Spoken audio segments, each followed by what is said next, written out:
What is up, you guys? Welcome back to the channel. Thank you so much for clicking on today's video. I do want to say before we get into it, if you hear some noise in the background, people are working out at the gym right now, so you might hear some banging. I apologize. So as you can tell by the title of the video, today we're going to be talking about Stephanie Buttermore and her all-in video that she recently just put out.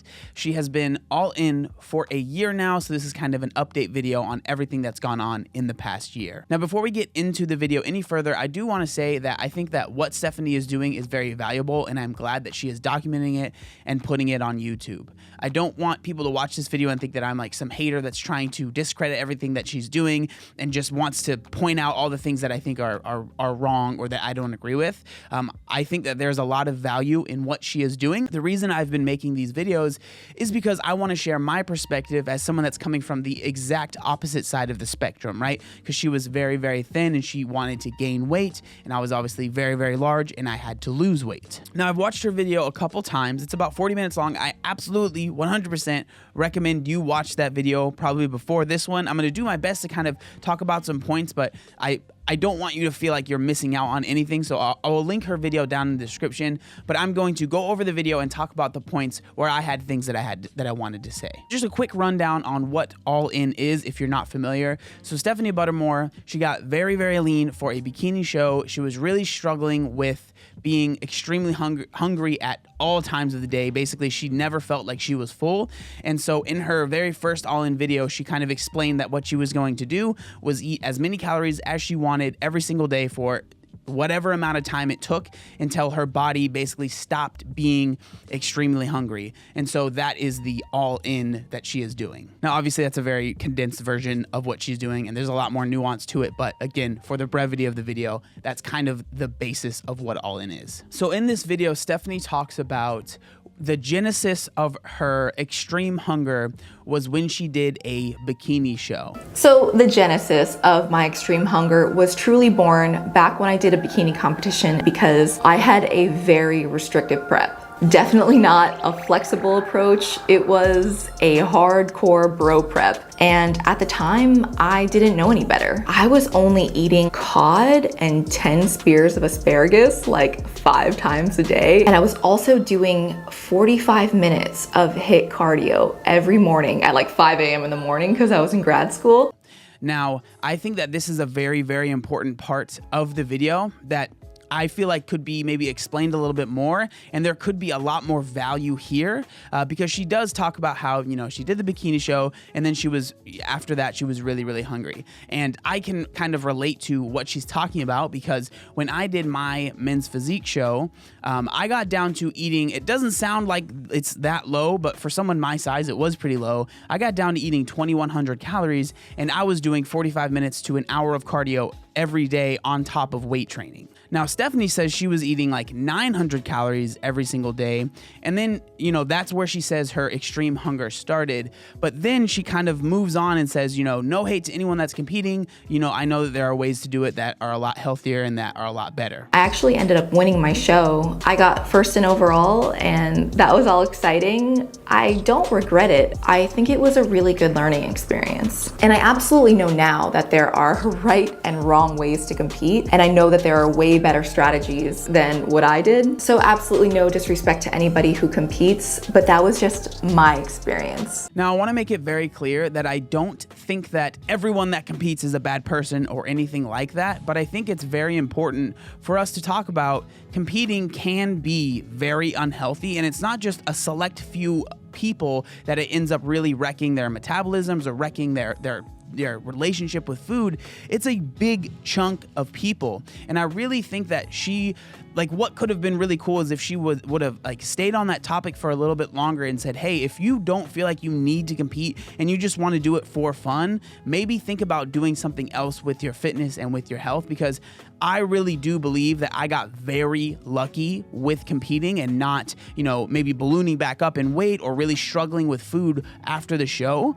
But it is such a, like, the amount of people I've talked to that have competed and then had issues with food is astronomical. Again, I'm not saying everybody, but I really wish you would have stressed, like, if you are thinking about competing at all, really think about it and think of it like, is it something you need to do? Because if it's not something you need to do, like, I would suggest kind of skipping that. Truly, one of my biggest regrets here on YouTube was filming my whole prep and showing all of that. Like, am I glad that I did it? Yeah, I mean, I feel like I learned a lot, but I do worry. I'm not gonna like, I do worry that maybe me kind of glamorizing that whole process could have been bad for people maybe thinking they needed to do it.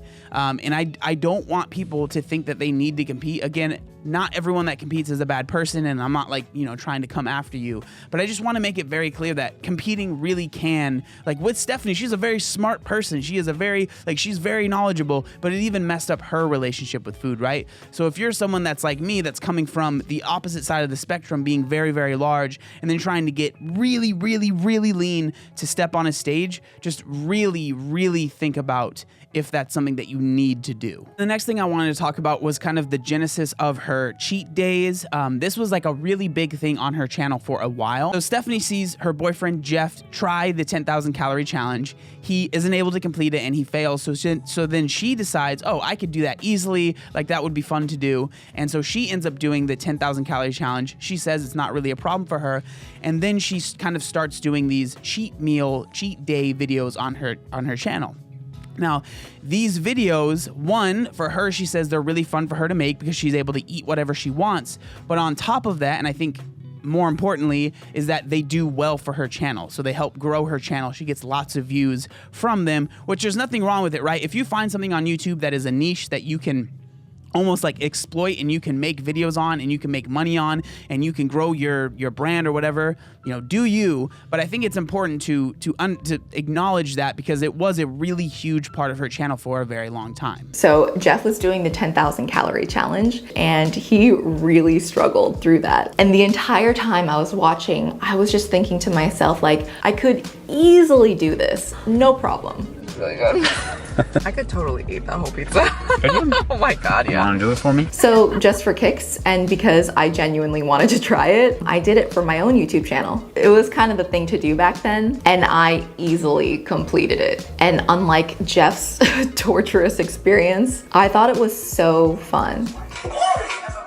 And it was the first time in a long time that I went to bed full. Like, not my normal 50% full, but like actually full. And it was really nice. So obviously she got sick of doing these cheat day challenges and she was, from her own words, she was still struggling with extreme hunger. So that's when she decided to go all in, right? And you guys have seen me talk about that already. So in the video, she kind of explains the journey that she went through from, you know, the day she decided to go all in all the way up until now, right? It's been a year.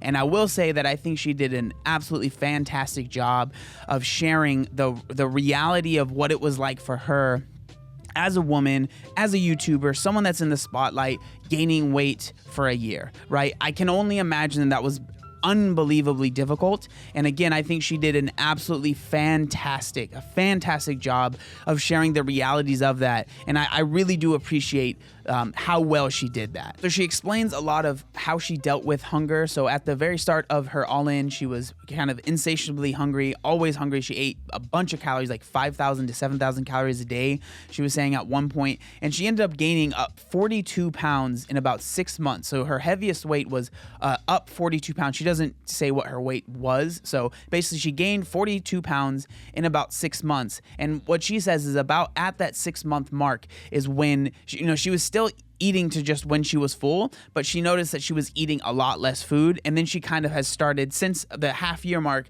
has started to gradually decrease calories and decrease weight, just, in her words, not because she's dieting, but just because her body isn't as hungry anymore. And so basically now she is at plus 29 pounds from her lowest weight. And I mean, I think she looks great. She looks healthy. Again, like I said, I'm very happy for her and I'm glad that she is at a healthier place right now. I think that's awesome. And again, I think that this video was really well done and it shared and showed the real journey that she went through. And so again, I am so happy for her. One thing I've always talked a lot about on the channel is trying to find, balance or be in the middle, right? Because for a long time, the fitness industry, especially like when Instagram first came out, it was all about being as shredded as you possibly can. You want to be diced, you want to be super duper crazy lean. And so that was, this side of the pendulum. And then the pendulum kind of has been shifting a lot towards the other side, which is the healthy at every size. Like you can be whatever size you want. You can be 300 plus pounds and still be healthy, right? I think that both of those are just too far. It's not good to be too thin and to be, doing hours and hours and hours of cardio and to get as lean as possible. That isn't healthy. Just as eating whatever you want and getting as big as you possibly can is also not healthy. So finding that balance in the middle, which is where I think Stephanie is where it's at. And for me, I kind of struggled with the same thing, right? When I was at my heaviest, I wasn't healthy. But then when I did the men's physique show, this is why I talk about it with so much, not anger, but I feel guilty because of it, is because when I was at my lowest weight, I definitely wasn't healthy. I was overly focused on food. I was doing way too much cardio. It just was not a good place. And now, I'm at 210 pounds.